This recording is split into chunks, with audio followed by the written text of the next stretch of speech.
Begini reaksi Ayu Ting Ting saat orang tuanya dipolisikan karena datangi rumah haters. Keluarga Ayu Ting Ting dikabarkan dilaporkan oleh keluarga pemilik akun @gundik_empang yang merupakan haters sang pedangdut. Mereka melaporkan hal tersebut lantaran tak terima dipolisikan dan merasa nama baik telah tercemar. Bagaimana reaksi Ayu Ting Ting atas kabar keluarganya dilaporkan oleh keluarga sang haters?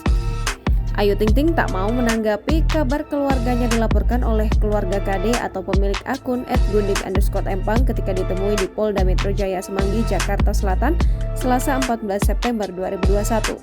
Minola Sebayang menegaskan kedatangan orang tua Ayu Ting Ting ke keluarga KD di Bojonegoro, Jawa Timur karena membela anak dan cucunya yang tidak tahan selalu dihina secara terus-menerus. Selain itu, Minola menyebutkan kehadiran orang tua Ayu Ting Ting di kediaman KD bersama dengan aparat kepolisian dan tidak melakukan aksi anarkis. Diberitakan sebelumnya setelah keluarganya menyambangi haters berinisial KD di Bojonegoro, Jawa Timur, akhirnya pedangdut Ayu Ting Ting melaporkan pembuli anaknya pemilik akun @gundik_empang ke Polda Metro Jaya. Ayu Ting Ting melaporkan KD pemilik akun @gundik_empang pelaku bully putrinya ke Polda Metro Jaya Semanggi, Jakarta Selatan pada Jumat 20 Agustus 2021 pagi didampingi tim kuasa hukumnya Minola Sebayang. Pelaku bully dijerat dengan pasal 315 KUHP atas dugaan penghinaan dan pencemaran nama baik.